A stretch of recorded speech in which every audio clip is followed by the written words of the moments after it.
So hello friends, welcome back, and in this video we are going to see another good problem. So it says that we have a message which contained letters from A to Z and is being encoded into numbers using the following mapping, that A is mapped to 1, B is to 2, and so on and so forth to Z is to 26. So we are having a string, given a non-empty string containing only digits, which means that our string will have one, twos, and so on, like numbers only.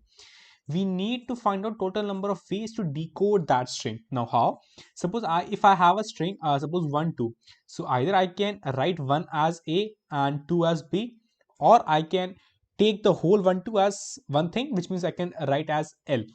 Suppose the next number 2 to 6, so I can take 2, I can write as B, and I can take 2 again, I can write as B, and I can write 6 as like our number F, right? Or I can do is I can take B, which means 2, or I can take the last number as a whole, which is 26, which means Z, or I can do that, I can take the side numbers as a group, so I can have V, and I can take the last number as it is, I can have F. So basically we have to find the number of ways that okay it can be decoded, right? So let's think how we will do it. Let's take the example itself, and it's a bit small example. Let's take a big example. Let's take the examples. So suppose I take this example which was in the question. So I just added a one number before it so as to make a big example. So if I have 1 2 2 6, right? So what's in my mind? In my mind I have two things. Either I will make one digit, or I will take two. So I have two options. Understanding what I'm saying? I have two options, and whenever the thing comes like options, I have two options. So what comes in mind is DP. Although I will show you how it is being applied, but still the first intuition you will get is you will apply DP by seeing the word that okay, I am having two options. Either I can do like this or I can do like this. So whenever this thing come in your mind or in your words, so you should think of DP. Okay, let's see. If I have 1 2 2 2 1 2 2 6, so either I can take my 1 alone, and I can club my 1 with the 2 next, so I can make it as 1 2, right? Very fine. So you can clearly see that I clubbed my 1 itself, and here I clubbed 1 2. Okay, now again you can see that either I can place that 2 singly, or I can club with the next number, which is 2. So either it can go as 2 alone, or it can go as 22. Very fine. Here you can see the next number was 2. So either I can club it itself, which means it can remain as 2, or it can be as 26. Now let's go on further. Here as you can see that I have 2. So either I can place my 2 itself, which is this, or I can club it with 6, which means it will become 26. You can see here. Here the 6 is itself one thing, so you will not be able to club it with any other because there's no thing further, right? So yeah, like the 6 will remain here itself. Now the next thing here, you can clearly see that I have 6, so like you still can't club it, so it will be remain as 6. Here nothing is remaining, so yeah, so you can clearly see that you have these 1 2 3 4 and 5 options, right? Now how to think? Okay, now you will say how to think. So you can clearly see that at any step, suppose if I am on the index last one, suppose 6. So what I will worry is that okay, if I am able to find out that without adding 6, which means that when I'm moving like this 1 2 2 6, now I am at 6. Now if I think that okay, for now let's forget that we have 6. If by anyhow I am able to find out the number of ways, that okay, how many number of ways I can decode my 1 to 2, so by just adding 6, so basically I'm adding the value of 6 in that number of ways, which means that if by anyhow I know that in how many number of ways I can decode 1 to 2, which means if I write my 1 to 2 here, right? So you can clearly see that it will do the same thing as I did, that I will have 1, so I will have 1 alone. I will club my 1 with 2, so it will have 1 2. Now moving on further, it will be 1 the number 2 alone, which is here. I can club my 2 with the next number, which means it will become 22, which is here.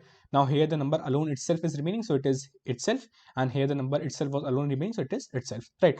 So you can clearly see that to decode my 1 to 2, I had three ways, right? One, the way right here, way right here, and way right here.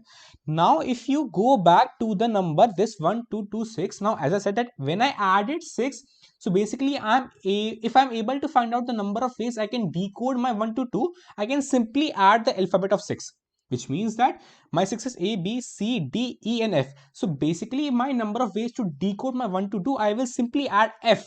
So basically, if you can clearly see that, see, here the number of ways was 1 to 2, which is here 1 to 2, right? 1, this, which is here, right? Now 1 to 2, and it is here.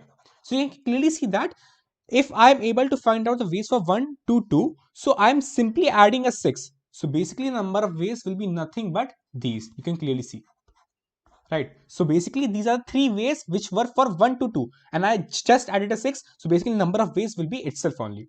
Now I will say that, okay Aryan, but I can clearly see that I have more ways as well. Now yes, we have more ways, but why it is? It is because of I took the last 2 numbers, which means that here first of all I took the 1 number, but here I'm taking 2 numbers. Now how to think for that? It is very fine that here I thought of 1, 2, 2, 6. So now I am having the number right here. So if I am able to find out the number of ways for this, so I will simply adding the number z, which means that I will, if I am able to find out the ways to decode my 1, 2, I will simply add an alphabet z in the last. So it will be a ways for this number, right? So how to find? Simply as I did that for 1, 2, if I am able to decode it, so I will either I will place my 1 alone, or I will club it with 2, so it will be 1 and 1, 2, and here the 2 will remain itself, so it will be itself. So you can clearly see that it has 2 ways. Now I will simply add a z at the last, which means that what I will do is, you can clearly see that here I had 1, 2, which is this right here, and here I had the number 12, which is this right here. So basically if I'm able to find out that, okay, if I took the last number alone, then what's number of ways for the last part, which is this, or if I club it with the last number, because see, my A to Z can either have 1 digit or the 2 digits. So basically I will club one number itself, or I will club with 2, which is another partner. So basically if I'm able to find out for a particular I, right, I will find out the number of ways that, okay, my I minus 1 up till I minus 1, what's the number of ways that I am able to decode. So I will simply add for my I, but for my I, one thing will also be added, which means for the I minus 2 as well, because it is also possible that I am able to generate a number from the last 2 numbers, right? So it's the basic intuition and basic strategy that what are you going to do. You will simply think that, okay, if I take one number, then the for this particular number, the number of ways I would be adding in that is the number of ways for the last I minus 1, and it might happen that I have 2 numbers, so I will take for I will take I minus 2 as well. So basically for a particular this representation, my number of ways added will be nothing but I minus 1 and I minus 2. Now as I said in my DP series as well, that to find basically how to think is to find the base case, you think, okay, what's the smallest possible value which is possible.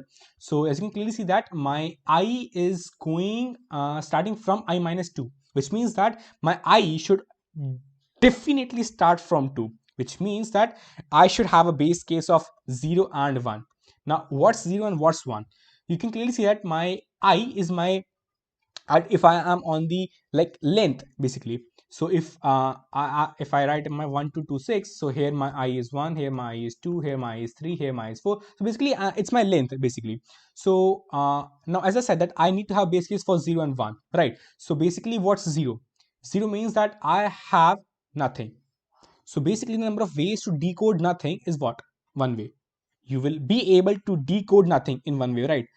Now what you mean by 0 and 1 is, see, 0 means it is not possible, 1 means it is possible. See, it's true and false, right? Because in English what we study is true means yes, false means no. If it is true, if it is 1, then it is able to be decoded. If it is 0, if it is false, it is not, I am not able to decode it, right? So many people have think in mind that, okay, why for 0 we have my DP value as 1? So it's because we are able to decode it, right? so its value is 1, which means my DP of 0 will be nothing but 1, because there is a way to decode empty string, right? And how? Simply to do nothing, it's decoded. Now for DP of 1, what you would say? You will say, okay, it's 1 because I have one way to decode, but there's a twist, because if my first number is 0, then you won't be able to map it, right? So yeah, if my first letter, or you can say if my in my string my s of 0 is 0, so you would not be able to decode it. So because it's false, because you won't be, because you have no mapping of 0, because no mapping starts from 1, right? So yeah, your mapping should be for 1. So if it is 1 up to number 9, so yeah, like it's good for and fine. So if it is not 0, so you will simply mark your DP of 1 as 1, but if it is 0, so it will remain as 0, right? And for DP from 2 to up till the length, I will simply run my for loop, and I will do the same thing which I did, that I will add my answer from I minus 1, and I will add my answer from I minus 2, right? Now let's quickly see the code. The code is pretty simple. As I said that first of all I need to have my length, which is this s dot length. Then the next thing which comes in here is my DP. So yeah, basically now why is n plus 1? Because basically I'm working on the length, right? My length is n, right? So basically I'm working on the length, and if you see this, so it will be 0 1 2 3 up to 4 up to n, right? So this is nothing but n plus 1 index. Sorry, the index which you are seeing here is nothing but n plus 1 for the length. Yeah, so as you can clearly see that for your DP of 0, as I said that it will be 1, because to decode an empty string you have a way. Now as I said that if my first letter is not 0, so you will be able to decode it, but if it is 0, then you would not be able to decode it. And as I said that I initialized my DP with 0, so all are 0 initially. So yeah, like nothing to worry about. Then as I said that if it is not 0, so it will be 1. Then I run my loop from 2 to n, which means the length from 2 to n. And my option 1, as I said that I have two options. Either I will take one number, it is option 1, and option 2 is I will club the number with the previous number. So I have two options, one number or numbers are 2. So if I have one number, so it's basically simply the number itself at index I minus 1, because it's the length, right? And you are working on the string, and string is 0 indexed, right? So it's just I minus 1. And for number 2, you can simply multiply by C. You will extract these numbers, last two numbers, which means 2 and 6. Now how to make a number from these two numbers? 2 into number 10 plus 6, it is 26. So you will do by this, that you will multiply into this and add that number. So you will get the option 2 as well. Now you need to check that your option 1 should be more than 1, means it should not be 0, and option 2 should lie in the range of actually alphabets, right? Because if it exceeds number this or more, then you won't be able to basically find a valid answer for that. So you won't add in your DP that answer, right? Very fine. Then you can clearly see that here I added for I minus 1, and here I added for I minus 2. I showed you in the code is explanation as well, that why I opted to do that. Then at last I did my DP of n at last, because basically my answer, final answer, because see, basically I need to decode my whole string, right? So my answer would be stored at last place, right? So yeah, it's all for this video. I hope that you guys got it, although the video is a bit lengthy, but it was important to explain the intuition, that why this whole thing happened, and how you got to know that, okay, why you are applying DP, and what's the thought of it, what's the intuition of it, and so on. So yeah, see you in the next video. Until then, be happy coding. Bye.